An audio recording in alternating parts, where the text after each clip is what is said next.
Great. Let's do it.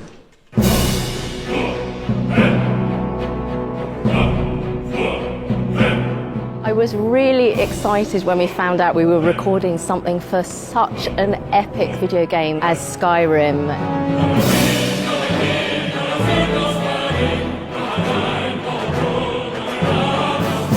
I've been constantly amazed, having recorded lots of game soundtracks in the past, how affectionate the fans are for this music. This music is epic on a huge scale, and it's quite thrilling actually to hear the London Symphony Orchestra playing it.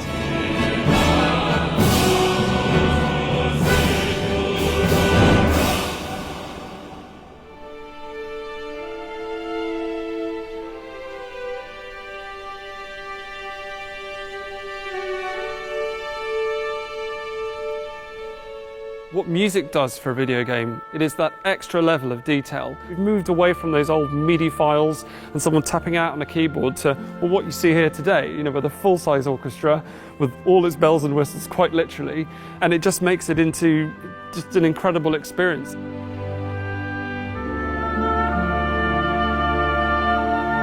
All this music's really familiar to me because I've got two sons who played this for years and years and years. They're in their 20s now. Actually, a lot of the time you turn up, you don't know the music at all, and then it becomes famous after you've recorded it. So it's quite nice to turn up to play something which is so familiar.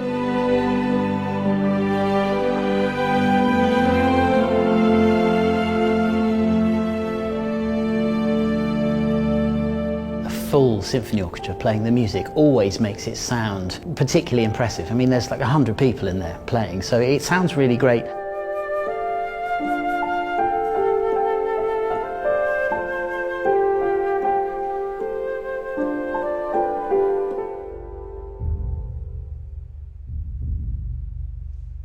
I think probably the most challenging piece would be Dragonborn. I think putting those words together with that very strong, fast, visceral music is quite a challenge. Well, it's a bit difficult because I don't speak Dragon Tongue. I think the word guttural is exactly how I'd describe it. In the first rehearsal, it was all very, very tame, but you've got to kind of think that kind of feral, absolutely visceral feeling, and then the music comes alive. The men of the choir start grunting and shouting and everything, and then the orchestra just lets rip.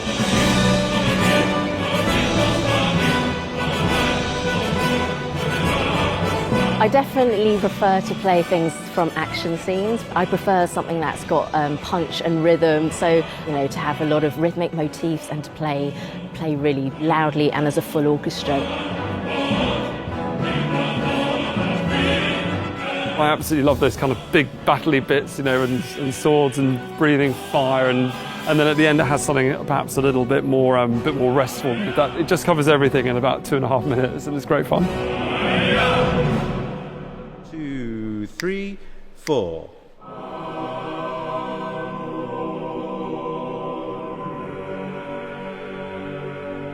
I personally love the Sky Above, Voice Within because it's a cappella. And the onus then is on us to really carry the entire score rather than just sitting on top of the orchestra.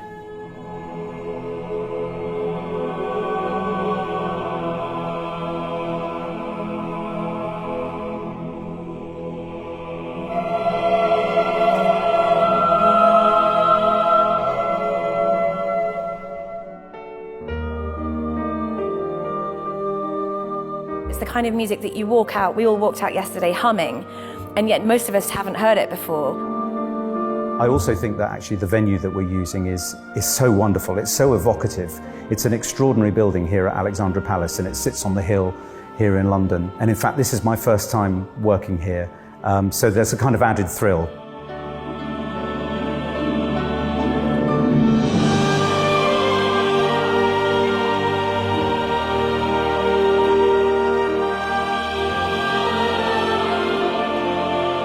There's a kind of amazing legacy, isn't there, to those who may have played it 10 years ago when it first came out, to those who are playing it now. And I can imagine that in 10 years' time, you're going to have a whole new legion of players who are all going to be used to hearing this music.